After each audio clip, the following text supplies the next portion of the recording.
충북 단양군의 경계면에 소재하고 있으며 우리나라의 광학 천문 연구의 중심을 이루었던 천문대인 소백산 천문대는 해발 1300m라는 매우 높은 곳에 위치해 있습니다. 1974년부터 구경 61cm의 망원경을 도입한 이래로 몇 번의 업그레이드를 거쳐 오늘날까지도 논문이 지속적으로 나오고 있는 우리나라 광학 관측 연구의 주도적인 역할을 담당해오고 있는 천문대이죠. 소백산 천문대에 있는 한 61cm 구경이 있는 그 망원경입니다. 계속 24시간 돌아가고 있다고 하고 주로 쌍성계나 변광성들을 관측하는 그런 망원경이라고 합니다. 와, 멋있네요.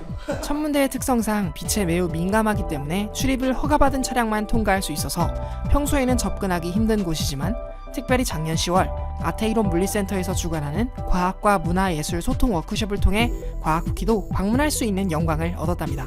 저희들이 이제 요거를 항상 여기 소백산에 일반인들이 오시면 요 과자 봉지를 하나씩 들고 옵니다. 들고 오면서 사실 이게 과자 봉지가 아니죠. 질소를 넣은 질소 봉지인데 과자가 한두 개 들어있는. 자, 보시면 빵빵하죠. 모래 내려가실 적에 여기에서 물을 하나씩 가지고 내려가세요. 점심을 먹으러 딱 내려가시면 얘가 어떻게 돼 있을까요? 찌그러져 있어요. 그거를 확인하시라. 우리가 보통 이제 일기압을 1013 헥토파스칼이라고 합니다. 그러니까 지상에서 그러니까 이걸 담을 때 공기를 담을 때 1013 헥토파스칼에서 공기를 담았습니다. 여기다. 그런데 여기가 소백산 천문대가 보통 어느 정도 되냐면 850에서 865 헥토파스칼 그 사이 정도 됩니다. 어깨에 있는 공기가 17%가 없습니다. 그러니까 밑에서 사시면 17%를 더 이렇게 어깨에 이렇게 얹고 사시는 거죠. 그거를 여기서 보여주는 겁니다. 인트로 부분에서 왜 새우깡을 사서 들고 올라갔는지 그 비밀이 바로 여기에 있습니다. 그렇다면 왜 이곳 천문대와 같은 높은 고도에서는 대기압이 낮아지는 걸까요? 바로 고도가 높아질수록 중력의 영향이 점점 약해지기 때문입니다. 중력의 영향이 약해지면 약해질수록 공기의 밀도도 떨어지고 기압도 떨어지게 되어 이렇게 과자 봉지 속의 공기들이 바깥과의 기압을 맞추고자 안쪽에서 봉지를 밖으로 밀어내면서 봉지가 빵빵해지는 것이죠. 그런데 여기에서 재미있는 궁금증 하나가 있습니다. 왜 천문대는 항상 이렇게 높은 곳에 위치하고 있을까요? 사실 바로 그 이유가 앞에서 이야기한 대기가 희박한 조건과 관계가 있습니다.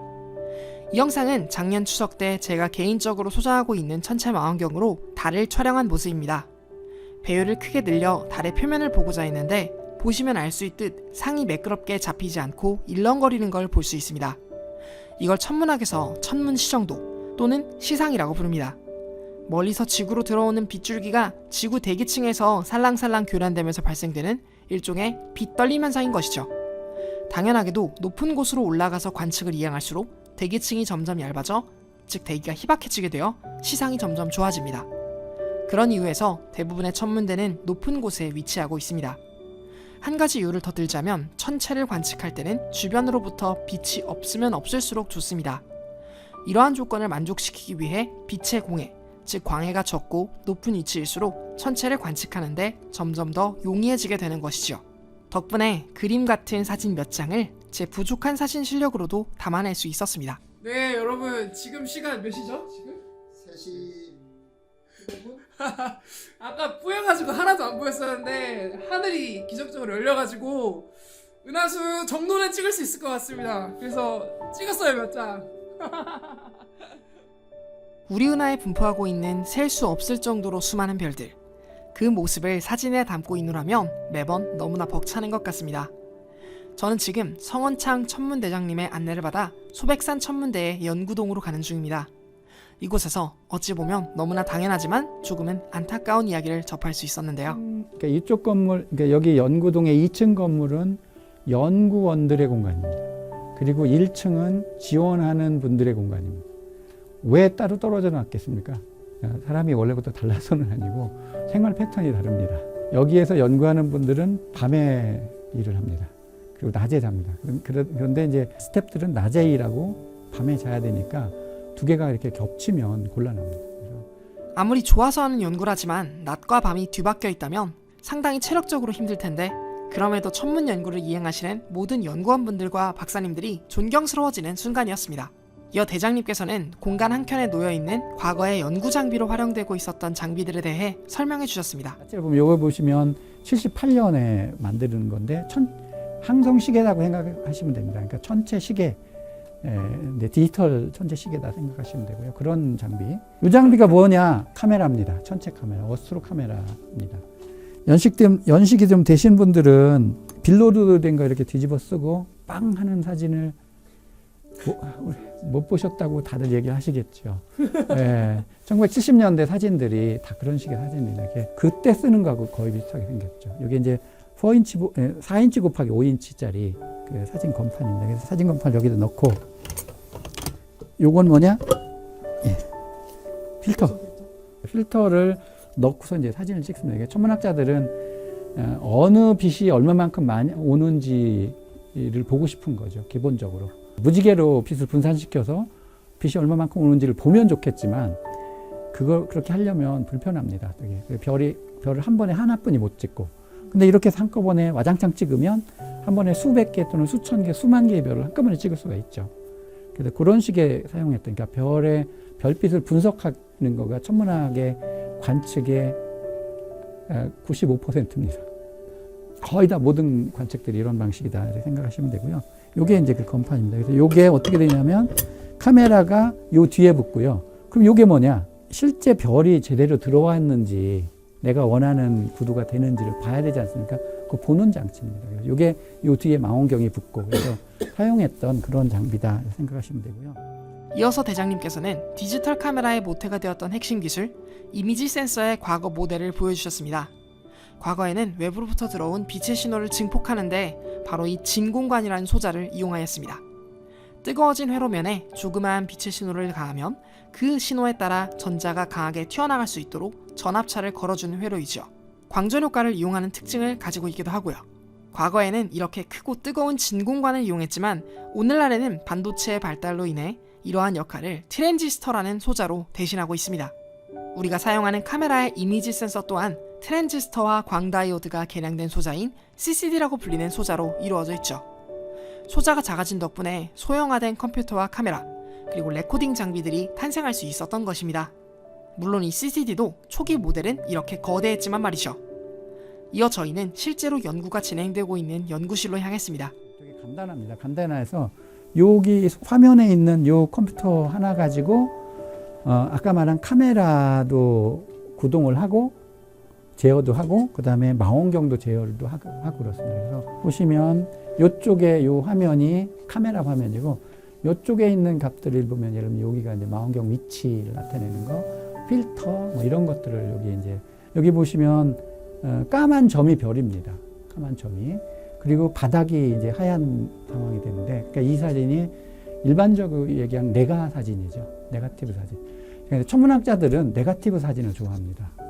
왜냐하면 파지티브 사진을 찍으면 디테일이 잘 안 보입니다. 그러니까 무슨 얘기냐면 까만 바탕에 하얀 점들이 디테일이 잘 안 보이고, 반대로 하얀 바탕에 까만 점들이 디테일이 잘 보입니다. 그래서 천문학자들 일반적으로 이렇게 네가 사진을 좋아합니다. 저도 개인적으로. 그다음에 우리가 논문이나 이런 데 실을 적에도 파지 사진보다 네가 사진이 이렇게 디테일이 많이 보이거든요.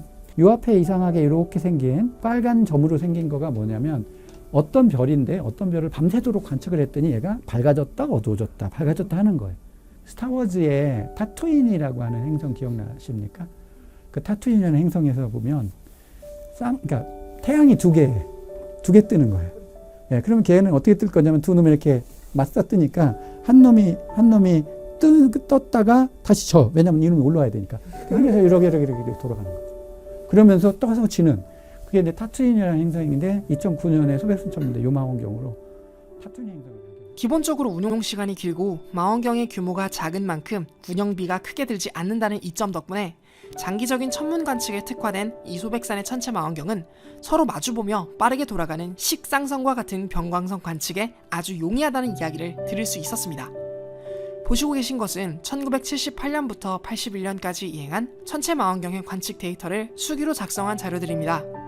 이러한 데이터들이 하나하나 모여 새로운 또는 기존의 발견에서 놓친 발견들을 만들어가는 것이겠죠. 그리고 드디어 천문대의 존재 이유라고 불릴 수 있는 공간인 망원경 돔에 도착했습니다. 망원경입니다. 그러니까 이제 공식 명칭이 뭐냐면 소백산 천문대 61cm 반사망원경이 원래 이름이고요. 이게 뭡니까? 렌즈. 렌즈죠. 요거는 예스. 바디. 예. 자, 여기 하얀 부분은 요 렌즈랑 똑같다 생각하시면 되고요. 요 까만 부분은 바디랑 똑같다 생각하시면 됩니다. 그래서 요 하얀 정말 간단하게 이야기하자면 천체 망원경이란 하늘의 빛을 많이 모을 수 있는 렌즈를 장착한 디지털 카메라 그 자체라는 것입니다. 연구에 용이하게 쓰기 위해 디지털 카메라의 메모리 방식보다는 컴퓨터에 직접 연결해서 다이렉트로 정보를 수집, 분석하도록 세팅이 되어 있는 것이 천체 분석을 위한 연구원들에게는 더욱 최적의 솔루션이겠죠. 그런데 재미있는 것은 이렇게 천체를 관측할 때 사용되는 카메라의 가대는 약간 특이한 기능을 가지고 있어야 한다는 것입니다. 지구가 자전하면서 생기는 별의 움직임을 보정해 주어야 하거든요. 그렇지 않는다면 이렇게 노출 시간에 따라 별이 궤적을 그릴 테니까요. 어떻게 보정할 수 있을까요? 마찬가지로 지구가 서에서 동으로 이렇게 돌기 때문에 별이 동에서 떠서 서로 갑니다. 근데 천문학자들은 어떻게 하고 싶은 거냐면 별을 따라가면서 추적하면서 그 별을 보고 싶은 겁니다. 자, 그러면 어떻게 해야 되느냐? 그러면 지구가 자전하는 축하고 나란하게 축을 하나 만들고 나란한 축을 하나 만들고 지구 자전의 반대 방향으로 제가 이렇게 돌 때 제 어깨 위에서 제가 도는 반대 방향으로 돌리면 계속 회전축을 지구 자전축과 동일하게 세팅해둔 뒤 지구 자전의 각속도와 똑같은 각속도로 거꾸로 돌린다.